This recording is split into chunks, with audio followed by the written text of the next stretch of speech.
Baik, bismillahirrahmanirrahim. Assalamualaikum warahmatullahi wabarakatuh. Oke, puji Tuhan. Waalaikumsalam warahmatullahi wabarakatuh. Oke, puji Tuhan atas kehadiratnya kita diberikan kesehatan sehingga kita dapat melakukan wawancara di siang hari ini. Sebelumnya, mari perkenalkan terlebih dahulu kelompok kita. Saya sebagai moderator Resnandito, ada Noval, ada Muhammad Kaskul Anwar, Irfan Ardianto, Nathaniel, dan Afif. Langsung saja saya berikan kepada narasumber untuk memperkenalkan dirinya.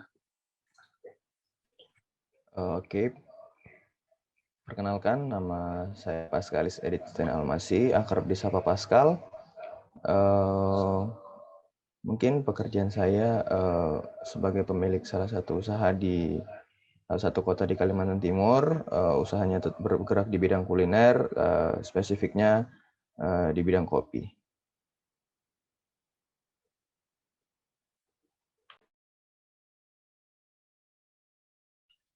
Baik, mungkin Mas Pascal ini bisa jelasin nggak sih apa yang melatar belakangin atau lebih tepatnya idealis usahanya Mas Pascal ini untuk membuka usaha ini? Oke, terima kasih untuk pertanyaannya. Jadi, hal yang melatar belakangi pembuatan usaha ini adalah karena pada waktu itu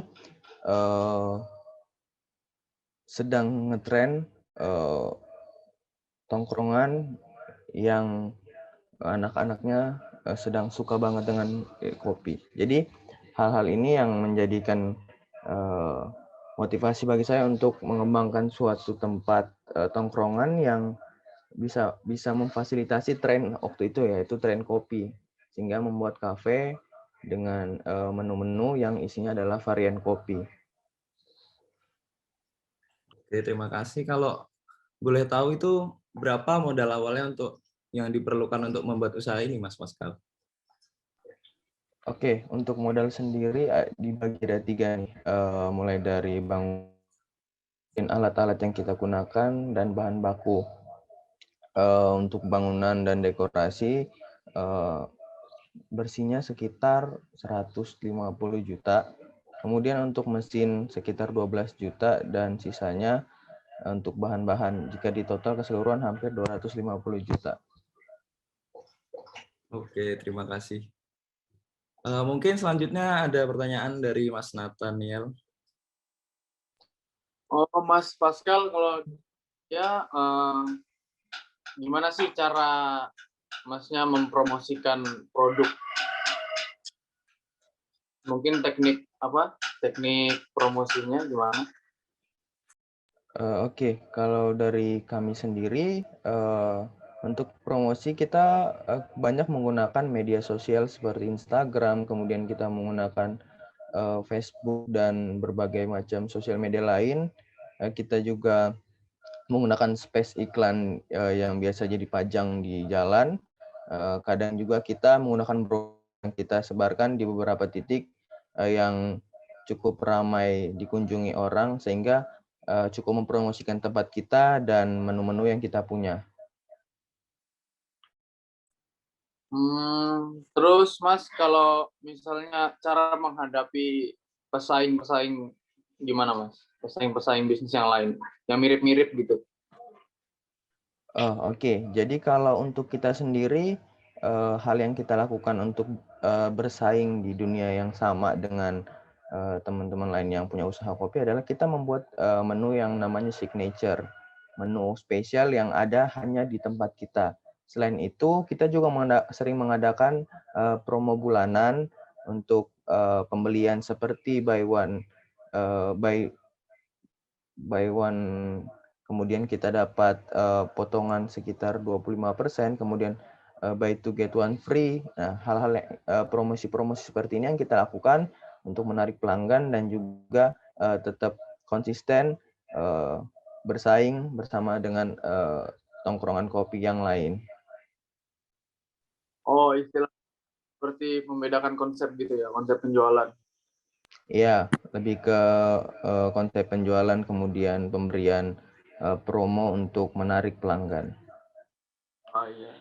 Mungkin itu aja dari saya. Mungkin ada lagi dari Mas Irfan.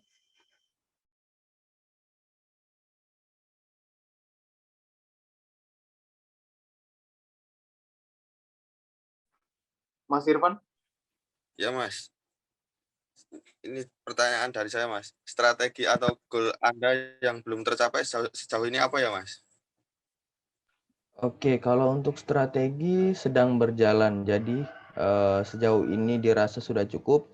Tapi kalau goals yang belum dicapai itu kita punya tujuan atau kita punya goals itu kita buat beberapa cabang di kota-kota terdekat. Nah, itu yang menjadi goals kita yang sampai sekarang masih sedang diusahakan untuk direalisasikan. Ya Mas, selanjutnya siapa market size produk Anda, semua kalangan usia atau prioritasnya usia berapa ya Mas? Nah, untuk kalangan usia yang kita targetkan itu sebenarnya mulai dari usia remaja sampai dewasa, tapi lebih spesifik di anak-anak muda. Karena khusus di kota kami, anak-anak muda itu sedang tren untuk nongkrong ditemanin kopi. Jadi hal ini yang menjadikan kita menargetkan kalangan mereka, kalangan kaum muda. Oke Mas, makasih Mas. Selanjutnya buat Mas Nopal kalau ada pertanyaan lagi.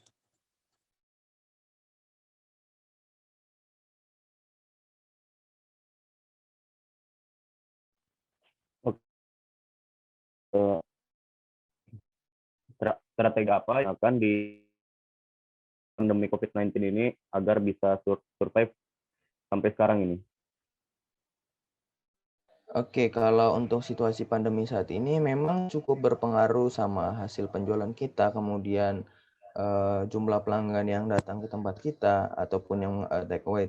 Nah, salah satu strategi yang kita gunakan sebenarnya lebih ke iklan dan promosi. Kemudian kita ada promo untuk yang take away free delivery untuk kita supaya tetap pelanggan bisa menikmati dan kita tetap memiliki keuntungan meskipun kondisinya di tengah pandemi. Meskipun ya kalau dihitung keuntungan kita tidak sebesar ketika sebelum pandemi, tapi setidaknya masih bisa untuk menutupi kekurangan-kekurangan kita seperti gaji-gaji karyawan dan lain-lainnya.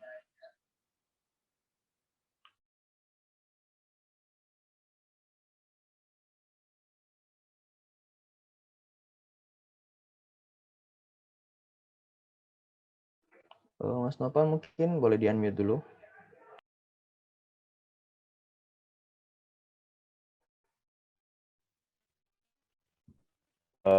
Selanjutnya, bagaimana konsumen terhadap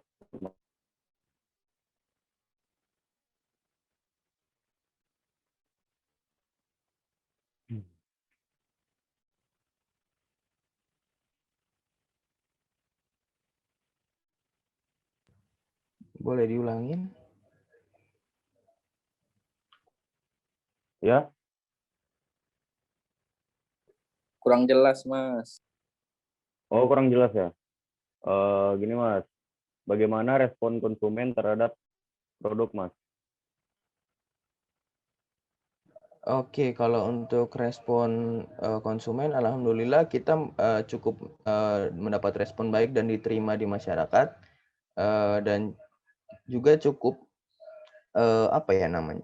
Kita lebih dianggap sebagai salah satu inovasi baru untuk varian kopi dan juga menyediakan tempat-tempat untuk anak-anak muda sekedar untuk ngobrol bersama teman, nongkrong bersama. Jadi respon masyarakat terhadap menu dan tempat yang kita dirikan cukup baik sejauh ini. Oke. Makasih Mas. Untuk selanjutnya mungkin ada dari Mas Kaskul. Oke, terima kasih Mas Noval. Ini Mas, saya mau bertanya tentang masalah administrasinya Mas. Ini gaji karyawannya nominalnya berapa ya Mas? Apakah standar UMR atau di atas sih? Itu sih Mas. Oke, kalau untuk karyawan sendiri kita ada 2 jenis pembayaran, karena ada 2 tipe karyawan yaitu full time dan part time. Jadi untuk part time itu kita hitung berdasarkan jam kerja mereka di mana mereka bekerja. Jadi untuk part time mereka nggak setiap hari ada di tempat, mereka hanya mengambil 4 jam dalam 1 hari dan kita biasa bayar mereka harian sekitar 35.000 tergantung jam mereka mengambil. Kemudian kalau untuk yang full time kita memberikan gaji UMR provinsi setempat. Oh, iya Mas. Cukup menarik ya Mas. Dan saya punya ada satu pertanyaan lagi nih Mas. Mungkin ini agak menyimpang ya Mas. Ini tentang gimana rencana ke depan supaya usaha Mas Pascal ini bisa mengikuti tren kemajuan perkembangan teknologi gitu. Yang tahun ke tahunnya semakin maju, bahkan kata-kata para entrepreneur dunia di tahun 2030 kerjaan manusia bisa digantikan oleh teknologi seperti robot gitu. Apa strategi yang Anda lakukan agar bisa bertahan di masa itu, Mas? Itu aja sih, Mas. Oke, kalau bicara soal perkembangan teknologi ya mungkin memang kedepannya akan semakin banyak. Saat ini pun kita sendiri sudah menemukan berbagai macam teknologi yang cukup menolong kita. Contoh mesin-mesin kopi yang awalnya lebih banyak dibuat dalam manual, sekarang kita sudah punya mesin yang mempercepat proses produksi. Nah, tapi sejauh ini yang kita bisa lihat, meskipun waktu yang digunakan untuk produksi lebih cepat, namun tetap harus perlu bantuan tangan manusia. Nah, kalau tadi kata Mas Kaspulnya tentang teknologi, tentang karyawan bisa digantikan sama robot dan segala macamnya, mungkin kita belum terfikir jauh sampai ke sana, tapi menurut kami dan yang kami bisa kerjakan sekarang, kami berusaha melakukan inovasi dengan berbagai macam teknologi yang berkembang yang kami sesuaikan dengan kebutuhan kami. Jadi kebutuhan kami misalnya produksi kami supaya lebih banyak dan lebih cepat, berarti otomatis kami perlu mesin-mesin yang lebih mumpuni dan unggul untuk kami membuat produk yang lebih banyak dan lebih cepat dan agar ya produksi kita juga bisa lebih efisien. Oh, oke Mas. Makasih ya Mas atas jawabannya. Mungkin Mas Apip akan melanjutkan pertanyaan ini, Mas. Sekaligus pertanyaan terakhir dari kelompok kami, Mas. Mas, saya mau nanya, sampai saat ini Mas Pascal sudah memiliki berapa karyawan ya? Dan sudah membuka berapa cabang atau masih satu aja? Oke, kalau untuk jumlah karyawan keseluruhan total kita punya 12 karyawan, 10 karyawan full time dan 2 karyawan masih bersifat part time. Kalau untuk cabangnya sekarang sudah memiliki berapa Mas? Apa baru satu? Ya, kalau untuk cabang di awal sempat disinggung kita ingin membuka cabang di kota lain, tapi itu sedang diproses karena kita butuh pengajuan banyak hal yang harus dipersiapkan, mulai dari pengajuan izin dan segala macam terkait hal tersebut. Jadi saat ini kita masih memiliki satu cabang, jadi kita punya pusat sendiri di Kalimantan, cuman baru satu tempat. Jadi kita masih merencanakan untuk cabang berikutnya. Oh iya, mungkin itu aja Mas yang saya tanyakan. Ada yang mau nambahin lagi apa enggak ini? Cukup, Mas. Sangat jelas, Mas. Mungkin sudah ada beberapa pertanyaan tadi ya dari teman-teman. Kalau boleh tahu Mas Pascal, ada pesan nggak sih buat para anak muda sekarang ini untuk membuka usaha bisnis itu, apa yang harus dilakukan pada awalnya? Oke, mungkin dari saya pribadi pesan untuk anak-anak muda yang punya keinginan untuk terjun di dunia bisnis, khususnya yang seperti saya kuliner, perlu memperhatikan tren masa kini, kemudian perilaku konsumtif lingkungan di mana kita akan membangun bisnis, kemudian mulai dari persiapan ide dan segala macam itu benar-benar harus dipikirin secara matang. Nah, ketika ide itu sudah kita rasa matang, eksekusi pun harus lebih matang dari ide yang kita punya. Nah, untuk itu maka persiapannya itu perlu benar-benar matang. Jadi kan yang seperti yang saya bilang, mulai harus kita ngadain survei di daerah sekitar, kira-kira seperti apa sih perilaku konsumtif masyarakat di sekitar, khususnya di bidang yang kita ambil sebagai acuan bisnis kita. Kemudian yang pasti kita harus punya modal, dan pesan saya jangan takut untuk mengeluarkan modal, karena ketika kita ragu pun malah kita nggak akan maksimal hasilnya. Jadi benar-benar harus 100% di modal, 100% di usaha, 100% di ide. Jadi benar-benar supaya bisnis itu bisa berjalan lancar dan benar-benar 100%. Kalaupun nanti ke depannya ada halangan ataupun ya ada rintangan lah waktu kita sedang berbisnis, itu wajar karena kita baru memulai. Tapi ketika kita bisa berproses di dalamnya, kita bisa semakin banyak dapat pelajaran baru untuk kita lebih mengembangkan bisnis kita dan tetap survive di bisnis tersebut.